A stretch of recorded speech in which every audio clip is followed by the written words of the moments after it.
Irmãos, há algum tempo eu iniciei aqui na igreja uma série de exposições no Evangelho de Mateus. Então hoje nós daremos continuidade.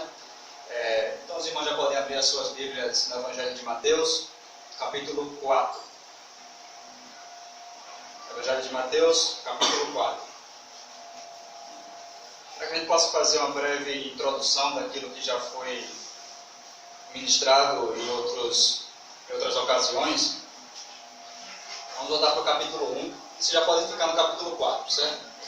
O Evangelho de Mateus, meus irmãos, ele foi escrito principalmente para os judeus. Mateus escreveu para os judeus para que eles pudessem ter a certeza que Jesus Cristo era, de fato, o Messias que a nação de Israel estava aguardando.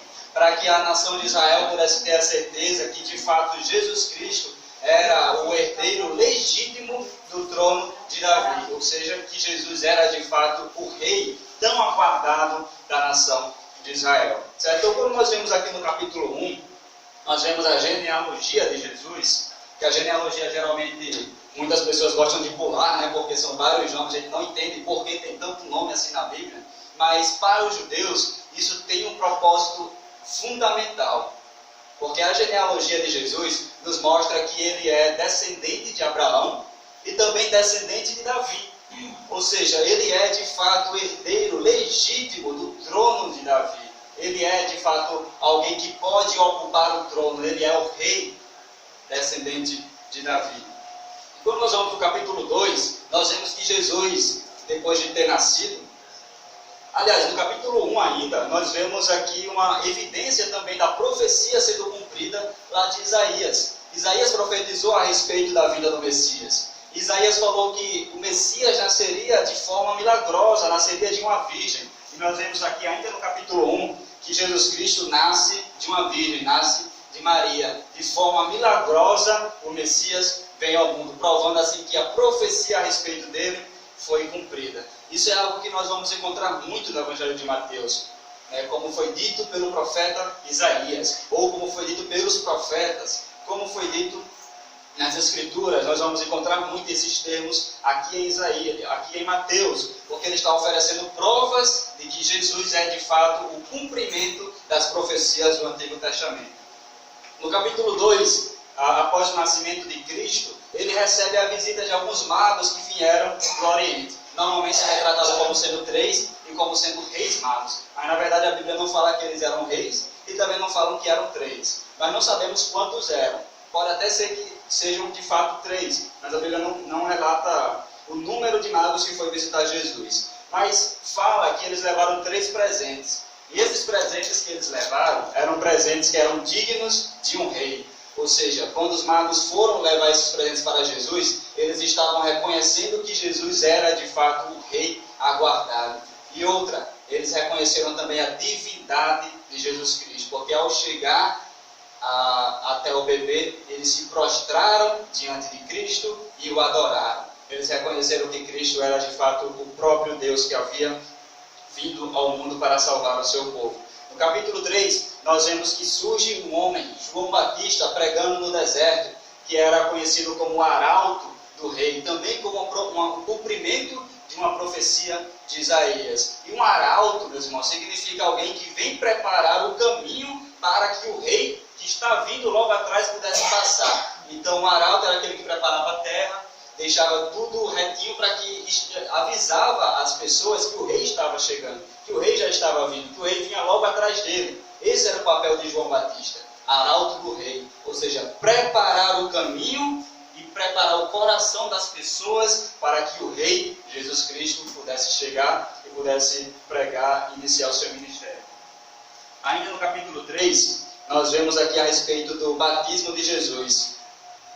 Jesus se encontra com o seu arauto, se encontra com João Batista e é batizado por ele no Rio Jordão. E aqui também, no batismo de Jesus, nós vemos também a evidência de que ele é o Messias esperado. Nós vemos a evidência da sua divindade. Nós vemos aqui uma manifestação da Trindade, porque os céus se abrem, o Espírito Santo desce sobre Cristo e nós vemos uma voz ouvida do céu que dizia: "Este é meu filho amado, em quem me comprazo."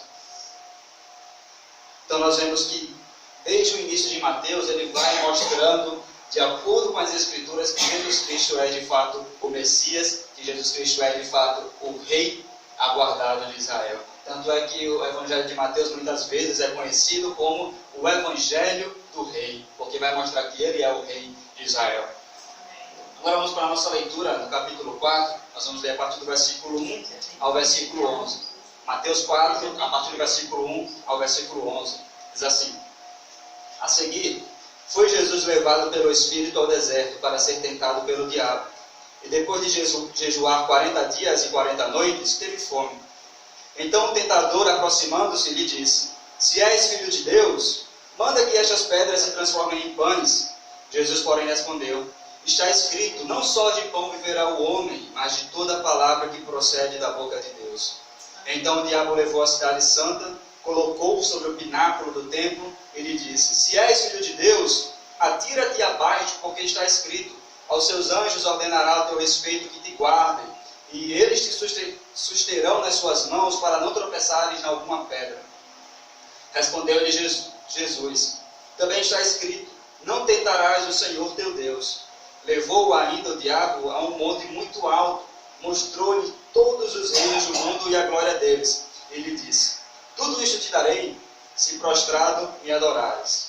Então Jesus lhe ordenou: Retira-te, Satanás, porque está escrito: Ao Senhor teu Deus adorarás, e só a ele darás culto. Com isto o deixou o diabo, e eis que vieram anjos e o serviram. Amém. Vamos orar mais uma vez, irmãos. Santo Deus, amado Pai, nós te damos graças, a Deus, pela Tua Palavra. Nós te damos graças, a Deus, porque nós temos o privilégio, Pai, de termos a Tua Palavra em nossas mãos. A revelação, a Tua revelação, Pai, para o Teu povo, para a Tua igreja, Pai. Então te peço, Pai, que nessa noite o Senhor possa falar aos nossos corações, Pai. E para isso pedimos, ó Deus, a ajuda e o auxílio do Teu Espírito Santo, Deus. Que Teu Espírito Santo seja, Pai, sobre mim e me use para falar ao Teu povo aquilo que o Senhor deseja que eu fale, Deus. E que o Teu Espírito Santo seja com cada um dos que estão aqui presentes, Pai, iluminando as nossas mentes e nos dando o entendimento acerca da Tua santa palavra, Deus. Que nós possamos sair daqui, ó Deus, com a Tua palavra guardada em nossas mentes, em nossos corações, ó Deus. Possamos sair daqui transformados e impactados pela Tua santa palavra, ó Deus. Essa é a oração que eu te faço, em nome de Cristo. Amém. Meus irmãos, quando nós começamos a ler esse texto de Mateus capítulo 4, nós vemos aqui um fato bem interessante. Jesus tinha acabado de ser batizado nas águas do Rio Jordão por João Batista. Nós vemos uma coisa que não está relatado aqui no Evangelho de Mateus, mas é relatado por Marcos. Que Marcos inicia o texto dizendo assim: logo Jesus foi levado pelo Espírito ao deserto. E esse logo indica que foi uma sequência. Foi logo depois de ele ter sido batizado, ele foi conduzido pelo Espírito Santo ao deserto. E quem o guiou até o deserto com o propósito de ser tentado foi o Espírito Santo. Isso é um fato que muitas vezes pode despertar a curiosidade de algumas pessoas, como também despertou a minha há vários anos, quando eu li pela primeira vez esse texto. Como o Espírito Santo levou Jesus até o deserto para ser tentado e provado pelo diabo. Certo? O Espírito Santo havia acabado de descer sobre Cristo no batismo. Cristo tinha sido revestido de poder e logo em seguida ele sofreu uma pena, uma prova extremamente amarga no deserto em sua tentação. E aqui nós temos um paralelo muito interessante com o que aconteceu no Jardim do Éden. Porque Adão e Eva estavam em um paraíso, estava na criação de Deus que estava perfeita, que ainda não tinha sido maculada nem manchada pelo pecado. Adão e Eva estavam em um local que era perfeito, um paraíso, no Jardim do Éden. E Jesus, contudo, estava em um deserto desolado. Lá no Jardim do Éden, Adão e Eva tinham tudo o que era necessário para a sua vida. Eles poderiam comer de todas as árvores que eles enxergassem ali no Éden, menos de uma única árvore que Deus tinha ordenado que eles não comessem. Enquanto que Jesus estava no deserto, em jejum durante 40 dias, e já estava faminto, já estava com fome. Adão e Eva tinham um ao outro. Jesus, contudo, estava sozinho. E apesar de tudo isso, quando olhamos para essas condições, quando nós olhamos para essas circunstâncias, nós imaginamos que Adão e Eva tinham as circunstâncias ideais demais para que eles pudessem resistir às tentações e não pudessem ceder ao pecado. Mas ainda assim, eles cederam ao pecado, eles desobedeceram a Deus. Enquanto que Jesus tinha todas as condições favoráveis para que ele pudesse pecar, ele permaneceu firme no pecado. Ele resistiu e ele triunfou sobre as tentações. E nós vemos aqui, nesse primeiro ponto, que não são as circunstâncias, não são os locais em que nós estamos que irão nos influenciar ao pecado, que vamos fazer pecar, aliás. Mas sim a determinação do nosso coração. Se nós estamos realmente determinados em obedecer a Deus ou em obedecer às nossas próprias vontades, aos nossos próprios desejos. Além disso, o deserto também tem um significado muito peculiar para o povo de Israel. Já que Mateus está aqui escrevendo para o povo de Israel, quando eles leem a respeito disso, que Jesus foi conduzido até o deserto, eles lembram imediatamente acerca do deserto que seus pais também passaram. Porque os seus pais, os seus antepassados, no Êxodo, no período do Êxodo, passaram por 40 anos em peregrinação pelo deserto, até chegar à terra prometida. E uma geração inteira que estava peregrinando pelo deserto, não entrou na terra prometida, porque eles cederam à tentação. Porque eles desobedeceram a Deus. Eles passaram 40 anos no deserto. E durante esse tempo que eles passaram no deserto, eles foram constantemente tentados pelo diabo. E muitos cederam a essa tentação. O deserto, então, era o caminho necessário para chegar até a terra prometida. Mas uma geração inteira falhou nesse propósito. Contudo, Cristo, como nós vemos nesse texto, ele passou pelo deserto por 40 dias, paralelo com o tempo que os hebreus passaram no deserto, 40 anos, mas Jesus triunfou, diferentemente dos hebreus que cederam à tentação. E nós podemos nos perguntar, por que o Espírito Santo levou Cristo ao deserto para ser tentado? Por que Cristo precisava passar por essa aprovação, por essa tentação? Quando nós olhamos aqui o texto de Hebreus, capítulo 2, versículo 17 e 18, diz o seguinte: por isso mesmo, convinha que em todas as coisas se tornasse semelhante aos seus irmãos, para ser misericordioso e fiel sumo sacerdote nas coisas referentes a Deus, e para fazer propiciação pelos pecados do povo. Pois naquilo que ele mesmo sofreu, tendo sido tentado, é poderoso para socorrer os que são tentados. Então Cristo precisava passar por essa tentação também, para que ele pudesse ser semelhante a cada um de nós. Porque o próprio Deus se fez homem. Ele se fez homem, como o Filipenses já deixa bem claro. Ele deixou a sua glória e veio à terra, se fez homem. Ele não deixou de ser Deus, ele não perdeu os seus atributos divinos. Ele apenas por um tempo deixou de usá-los aqui na terra. Mas ele precisava ser semelhante aos seres humanos, ou como diz Hebreus, aos irmãos, com o propósito de que ele pudesse fazer propiciação pelos pecados do povo. E o autor de Hebreus coloca aqui a tentação como sendo um período de sofrimento. Ele diz, pois aquilo que ele mesmo sofreu, tendo sido tentado, ele é poderoso para socorrer os que são tentados. Então Cristo, ele sabe muito bem a tentação que eu e você experimentamos, porque ele também passou por tentação. Ele sofreu, na verdade, muito mais aquilo que nós sofremos, porque foi uma intensidade muito maior do que a intensidade que nós sofremos em nossa tentação. E Cristo não pecou em nenhum momento. A intensidade da tentação de Cristo foi muito maior. Por que nós podemos dizer isso? Porque nós muitas vezes não enfrentamos a tentação na sua força máxima com que ela vem. Nós não enfrentamos a tentação com uma intensidade grande muitas vezes. Por quê? Porque logo quando a tentação vem, muitas vezes nós cedemos logo a tentação. Então nós não enfrentamos o poder máximo da tentação. Mas Cristo não. Cristo ele enfrentou a tentação e foi até o ápice da tentação. Enfrentou a tentação com toda a sua intensidade e força. Porque ele permaneceu resistindo à tentação. E por isso a tentação veio uma intensidade muito maior sobre Cristo. Mas ainda assim, ele resistiu. E ele resistiu para que ele pudesse também nos auxiliar quando nós estivermos fracos. Para que ele pudesse ser socorro e auxílio em nossas fraquezas quando nós formos tentados. No versículo 2, diz que depois de jejuar 40 dias e 40 noites, ele teve fome. Então Cristo permaneceu durante 40 dias no deserto em jejum. E apesar de o Evangelho de Mateus não relatar, ele estava em constante oração durante esse período. Porque o período de jejum, que é relatado na Bíblia, é sempre também um período de oração. Então o período de jejum não é simplesmente ficar sem comer, ficar fazendo qualquer outro tipo de atividade.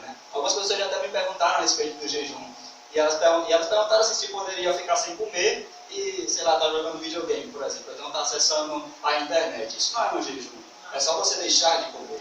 O jejum, na verdade, é você se abster da comida para saciar a sua necessidade física, mas se alimentar espiritualmente, em oração e palavra de Deus. E era exatamente isso que Cristo estava fazendo. Estava fortalecendo o seu espírito para que ele pudesse iniciar o seu ministério logo em seguida. Passando esse tempo de 40 dias de jejum e constante oração. Porque Jesus Cristo era também homem, ele também teve fome. A sua natureza humana também clamava por comida, como qualquer um de nós também temos fome. Ele era perfeitamente homem e perfeitamente Deus. Versículo 3. Então o tentador, aproximando-se, lhe disse: se és filho de Deus, manda que estas pedras se transformem em pães. Então aqui nós vemos a primeira atuação, a primeira tentação que é relatada no Evangelho de Mateus. E Satanás aqui ataca as necessidades físicas de Cristo. Cristo tinha necessidade de pão, Cristo tinha necessidade de comida, assim como qualquer um de nós temos. Ele também tinha necessidades físicas porque ele estava em sua natureza humana aqui na terra. Então, Satanás vem até Cristo e muito provavelmente, apesar de não estar relatado aqui, muito provavelmente Satanás já estava o tentando durante todo o período de 40 dias que ele estava no deserto. Não somente agora, mas nessa tentação parece que é algo muito mais intenso do que ele já tinha experimentado antes. E ao que parece, Satanás aparece de forma corpórea a Cristo. Satanás aparece em corpo a Cristo. Por isso a tentação foi de forma muito mais intensa. Mas o propósito de Satanás aqui com essa tentação não é simplesmente satisfazer as necessidades físicas de Cristo. Não é simplesmente porque Cristo está com fome e Satanás é bonzinho e quer que Cristo coma o pão para que ele não morra, não desfaleça, para que ele supra as suas necessidades físicas. Não é esse o propósito de Satanás ao lançar essa tentação sobre Cristo. Mas sim lançar dúvidas a respeito da palavra que Cristo acabara de ouvir em seu batismo. Em Mateus 3,17 diz o seguinte: enquanto Cristo estava nas águas sendo batizado por João, ele ouve uma voz dos céus que dizia: este é o meu filho amado, em quem me comprazo. Deus Pai falou essa frase do céu, se referindo a Jesus Cristo que estava nas águas do batismo, já mostrando a sua aprovação para com o seu filho Jesus Cristo, dizendo: este é meu filho, esse é aquele que eu iria enviar para salvar o meu povo dos seus pecados, e eu me alegro nele, ele já tem a minha aprovação. E Satanás, quando aparece para Cristo, ele lança dúvidas a respeito dessa palavra que ele acabara de ouvir. Da mesma forma como foi no Jardim do Éden. Quando a serpente, Satanás na serpente aparece para Eva, a serpente pergunta para Eva: é assim que Deus disse? A serpente lança uma dúvida a respeito da palavra de Deus que Eva tinha acabado de ouvir. E Satanás se aproveitou das circunstâncias. Eva muito provavelmente estava passando ali já por perto daquela árvore que tinha aquele fruto que Deus disse que não comesse. Provavelmente Eva estava passando por ali. E Satanás se aproveitou desse momento, dessa circunstância, para lançar uma dúvida a respeito da palavra de Deus e fazer com que ela comesse do fruto. Da mesma forma, Satanás se aproveitou da circunstância que Cristo estava passando. Durante 40 dias ele ficou sem comer. Obviamente ele sentiria fome. Então Satanás se aproveitou desse momento, um momento de fragilidade física que Cristo estava enfrentando, para lançar dúvidas a respeito da palavra de Deus. E quando Satanás diz, aqui no versículo 3, se és filho de Deus, nós podemos até entender dessa forma: pode um filho de Deus passar fome? Talvez Satanás quisesse lançar essa dúvida no coração de Jesus. Olhe, você acabou de ouvir lá no batismo que você é filho de Deus e que Deus tem alegria em você. Mas se você é filho de Deus, por que Ele está deixando você nessa situação aqui com fome? Por que você está passando essa necessidade física? Você está com fome. Se você verdadeiramente é filho de Deus, você não pode passar por isso. Da mesma forma, acontece nos dias de hoje. Satanás começa a lançar dúvida no coração dos crentes. Olha, se Deus é tão bom, por que você está passando por essa dificuldade financeira? Se Deus é tão bom, por que você está passando por essa crise no seu casamento? Se Deus é tão bom, por que você está passando por esses problemas de saúde? Você não é filho de Deus? Satanás pode lançar essa dúvida no coração dos crentes, assim como tentou lançar dúvida no coração de Jesus. O que o diabo queria naquele momento não era simplesmente satisfazer as necessidades físicas de Cristo, mas era que ele abandonasse a dependência de Deus. Satanás perguntou, já que você é filho de Deus, ou seja, já que você tem poder, não dependa de Deus, não espere por Deus, faça alguma coisa você mesmo, porque você pode fazer. Não, você não precisa de Deus. Você não precisa de Deus. Meus irmãos, o simples fato de comer pão não era pecado. Claro, não é pecado. Não seria pecado satisfazer a necessidade física. Todos nós temos. Mas seria pecado naquele momento, porque se Cristo tivesse transformado as pedras em pão, como o diabo sugeriu, ele estaria deixando de lado a vontade de Deus e estaria fazendo a vontade do diabo. João, capítulo 4, versículo 34, diz o seguinte: disse-lhe Jesus, a minha comida consiste em fazer a vontade daquele que me enviou e realizar a sua obra. João 6,38 também diz, porque eu desci do céu, não para fazer a minha própria vontade, e sim a vontade daquele que me enviou. Jesus tinha um propósito bem estabelecido em seu coração. Jesus tinha um propósito bem estabelecido. Ele veio para cumprir o propósito, ele se manteve firme nesse propósito. E como foi a forma que Cristo resistiu à tentação? Com a palavra de Deus. Cristo citou as Escrituras. Versículo 4. Jesus, porém, respondeu, está escrito, não só de pão viverá o homem, mas de toda a palavra que procede da boca de Deus. E esse versículo você pode encontrar em Deuteronômio, capítulo 8, versículo 3. Se você tem uma caneta, você pode até anotar na sua Bíblia, aí do seu lado. Deuteronômio, capítulo 8, versículo 3. Jesus citou as Escrituras para que ele pudesse vencer a tentação lançada pelo diabo.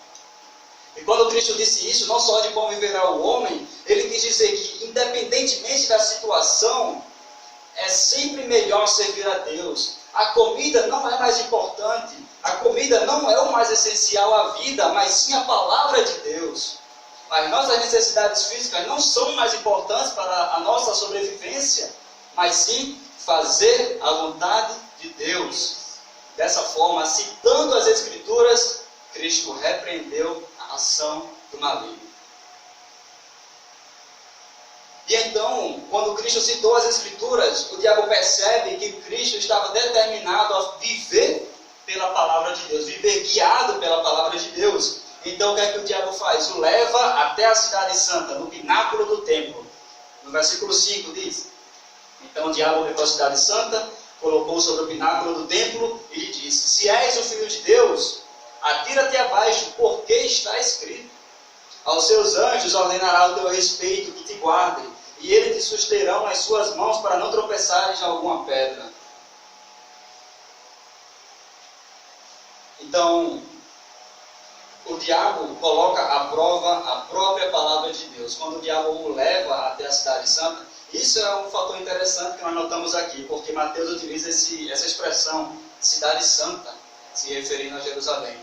E depois de falar cidade santa, ele diz que o diabo o levou até o pináculo do templo, que também era um local santo.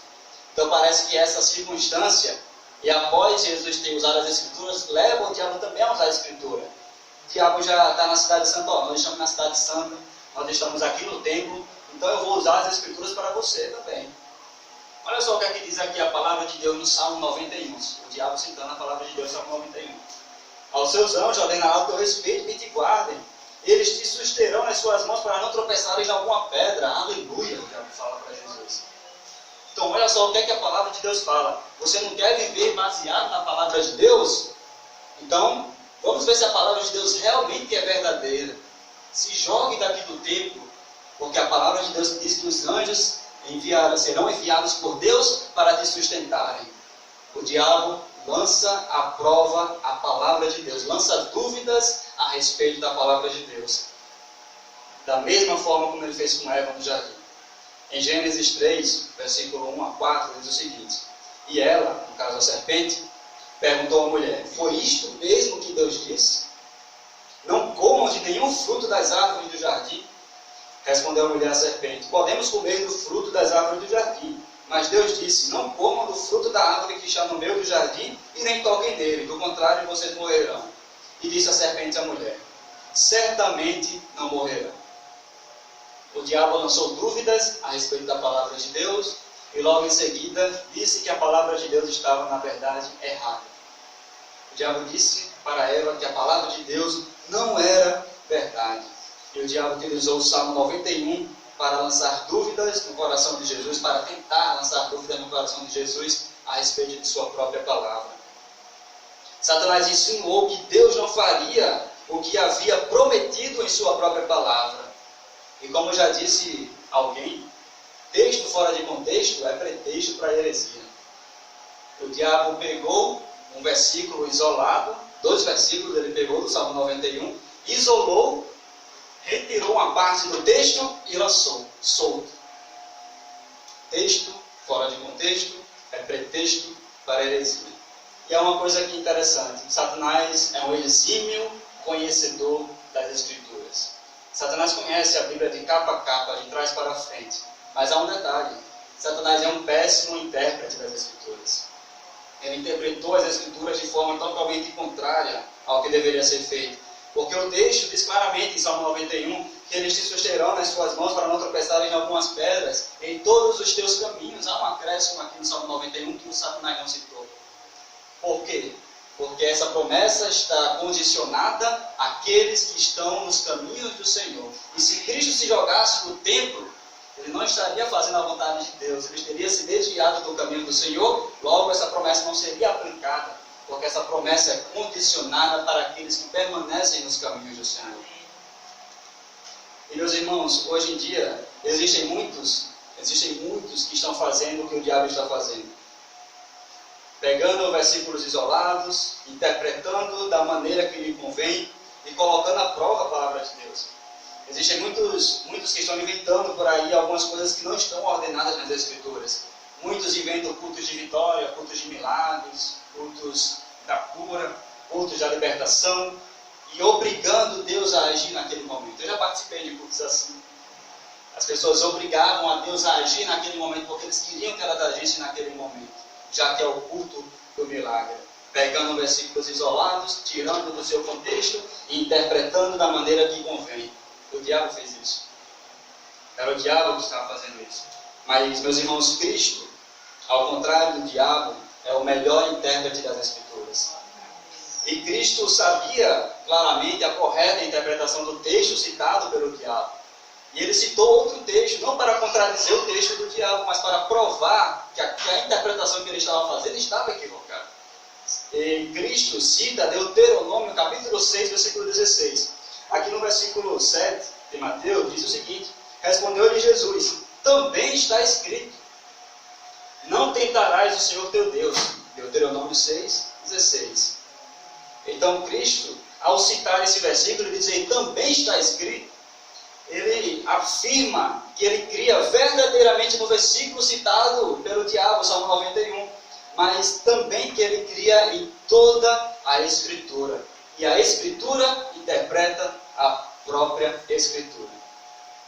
Se Cristo tivesse cedido à tentação, ele não estaria demonstrando fé na palavra de Deus. Na verdade, ele estaria demonstrando incredulidade. Se Cristo tivesse cedido à tentação, ele não estaria demonstrando confiança, mas dúvidas a respeito da palavra de Deus. Era esse o propósito do diabo, lançar dúvidas a respeito do que Deus havia dito em sua palavra, no Salmo 91.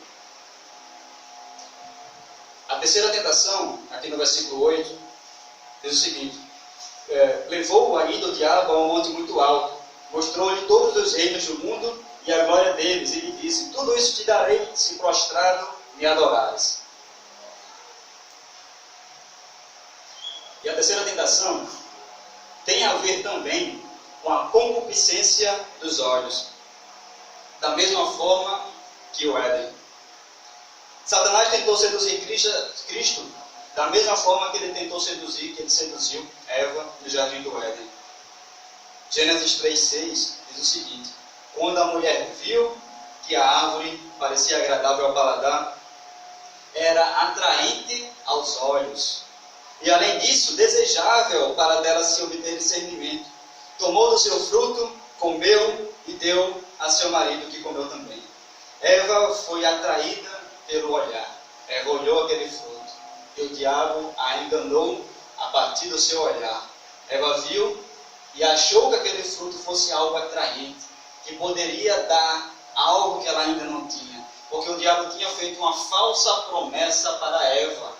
Satanás tinha dito a Eva que se ela e Adão comessem do fruto, eles na verdade não morreriam, mas eles seriam como Deus, ou seja, eles seriam iguais a Deus. E era isso que Eva queria, ser igual a Deus. Era isso que Adão queria, ser igual a Deus. Por isso que aquele fruto era tão atraente, porque tinha uma falsa promessa do diabo por trás daquele fruto. Então Eva foi atraída pelo seu olhar e pela promessa enganosa do diabo. Satanás, dessa vez aqui, nessa terceira tentação, ele não usou as Escrituras. Mas muito provavelmente ele se recordou de um salmo que falava a respeito do Messias. O Salmo capítulo 2, versículo 8, é um salmo messiânico que fala a respeito do Cristo que viria. Esse salmo diz: pede-me, e eu te darei as nações por herança, e as extremidades da terra por tua possessão. É um salmo que fala a respeito de Cristo, que Cristo herdaria as nações, que Cristo herdaria toda a terra, e a terra inteira seria posse de Cristo. E era isso que Satanás estava prometendo a Cristo, quando ele diz aqui no versículo 8, no versículo 9, tudo isto te darei se prostrado me adorares. Tudo isso, todos os reinos deste mundo, eu te darei se prostrado me adorares.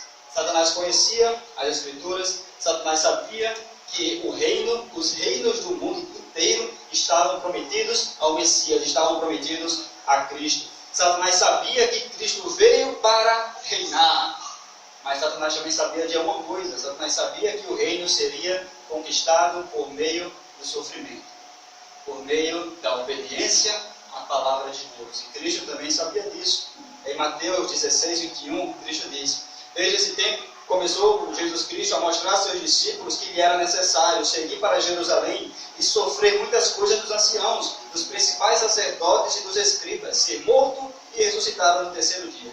Cristo sabia que era necessário passar pelo sofrimento para alcançar o reino, para ir alcançar, conquistar os reinos do mundo, para que o Pai pudesse dar a ele os reinos do mundo. Ele sabia que tinha um caminho a ser cumprido. E o que o Satanás ofereceu aqui, na verdade, foi um atalho.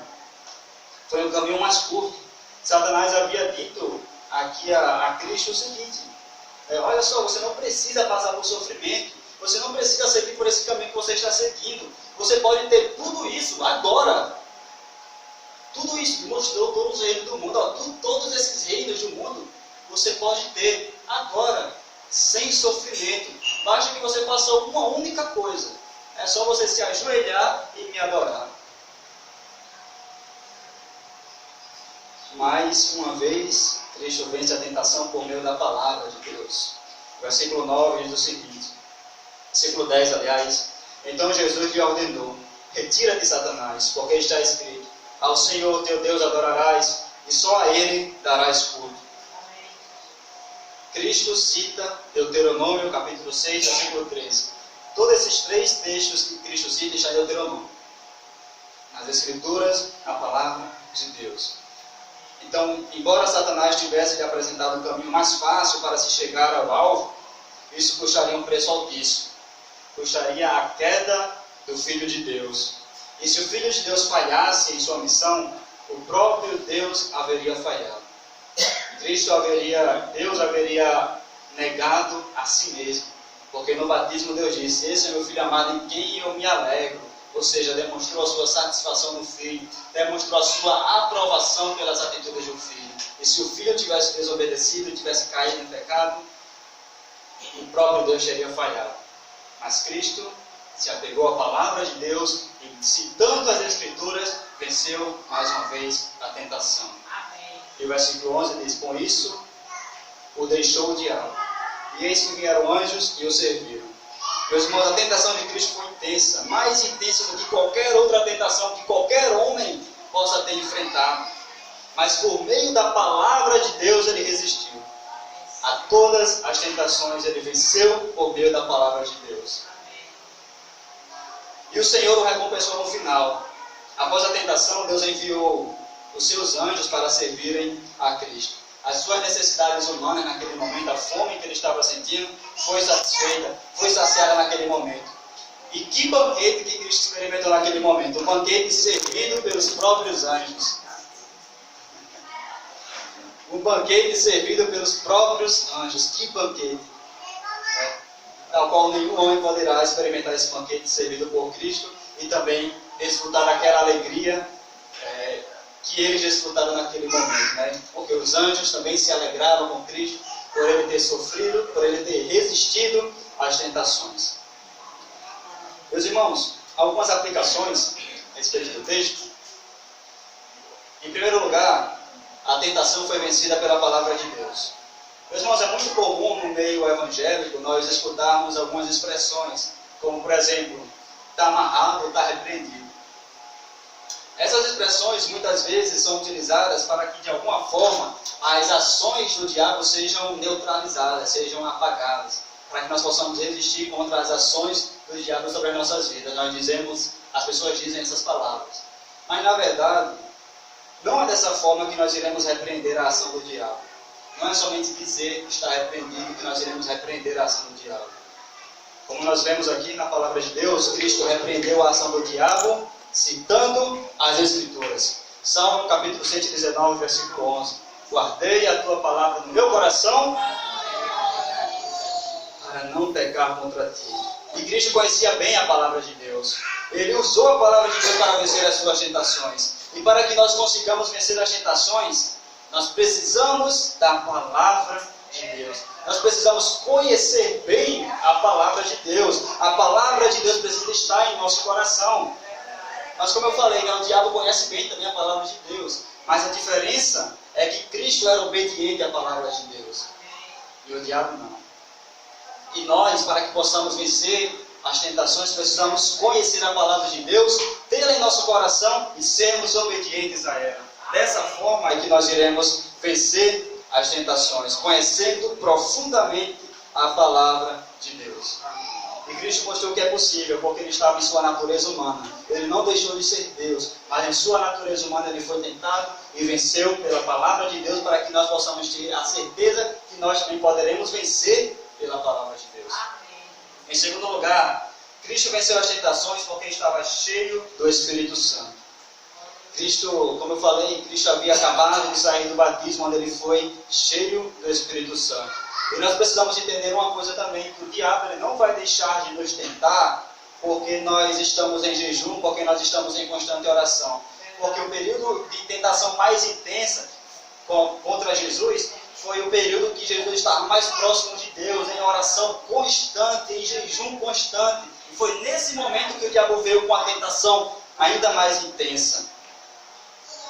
Meus irmãos, nós precisamos, assim como Cristo, estar cheios do Espírito Santo para que possamos resistir às tentações. Nós não conseguiremos vencer as tentações por meio das nossas próprias forças. Se nós tentarmos vencer pelas nossas próprias forças, será em vão, nós iremos falhar. Mateus 26:35 diz o seguinte: então Pedro lhe declarou: mesmo que seja necessário que eu morra junto a ti, de modo algum te negarei. O que aconteceu com Pedro depois? Pedro negou a Cristo. Pedro não se atentou ao aviso de Cristo que ele o negaria. Pedro confiou em si mesmo. Pedro não confiou em Cristo. Por isso Pedro falhou e o negou. E logo em seguida, no versículo 41, Cristo diz: vigiai e orai para que não entreis em tentação. O espírito na verdade está pronto, mas a carne, nosso corpo, a nossa carne é fraca. E Paulo também diz: aquele pois que pensa que está em pé, cuide para que não caia. 1 Coríntios 10:12.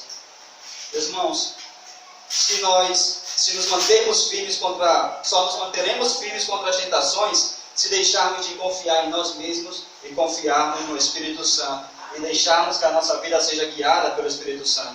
Como Tiago diz, Tiago 4,7, sujeitai-nos, pois, a Deus, mas resisti ao diabo, e ele fugirá de vós. Amém.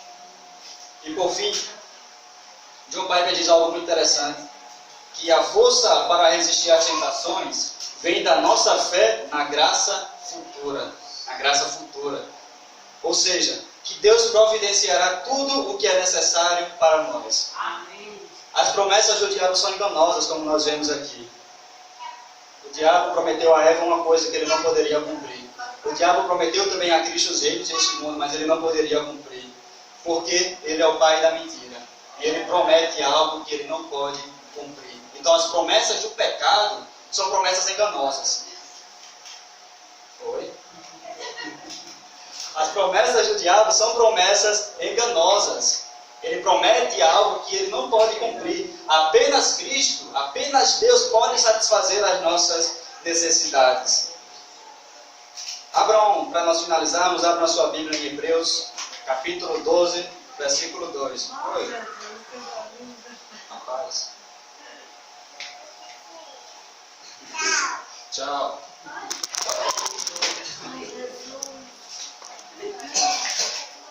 Hebreus capítulo 12, versículo 2, diz o seguinte: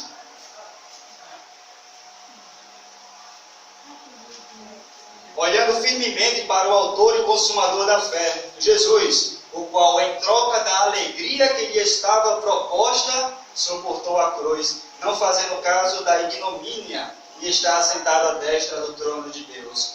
Como Cristo venceu as tentações? Olhando para a alegria que lhe estava reservada no futuro, sabendo que Cristo satisfaria as suas necessidades. Ele não olhou para a tentação, ele não olhou para os prazeres momentâneos que o diabo estava propondo, ele olhou para aquilo que Deus poderia oferecer. E é dessa forma que nós venceremos as tentações, meus irmãos. Não é olhando para as satisfações momentâneas que o pecado nos oferece, mas olhando para a alegria eterna que somente Cristo pode nos conceder. Os prazeres do pecado são passageiros, mas a alegria que o Senhor nos propõe é eterna, é duradoura. Nós devemos ter fé na graça futura que nos está reservada. Dessa forma é que nós venceremos as nossas tentações. Amém? Vamos orar. Santo Deus, amado Pai, nós te damos graças, ó Deus, pela Tua palavra que foi exposta aqui nessa noite, Pai. Nós oramos, ó Deus, para que o Teu Espírito Santo seja com cada um de nós, Pai. Que Teu Espírito Santo nos encha, que nós possamos estar repletos do Espírito, cheio da Tua Santa Palavra, Deus. Assim como Cristo era cheio da Tua Palavra, assim como o salmista falou, que guarda a palavra no coração para não pecar contra Ti, ó Deus. Que seja assim com a nossa vida, Pai. Que a Tua palavra esteja sempre guardada em nossos corações, ó Deus, para que quando a tentação vier, nós possamos correr para o Senhor, nós possamos encontrar socorro em Ti, ó Deus, sabendo que o Senhor providenciará o escape necessário para as nossas tentações. Que nós não possamos confiar, Deus, nas promessas enganosas do pecado, mas possamos apenas ter fé na alegria que nos está reservada no futuro, se nós formos fiéis, ó Deus, se nós perseverarmos firmes contra as tentações, ó Deus. Que o Senhor possa nos guardar, Pai, porque nós não poderemos vencer sozinhos, Pai. Nós não poderemos vencer confiando em nós mesmos, mas apenas no Teu Espírito Santo.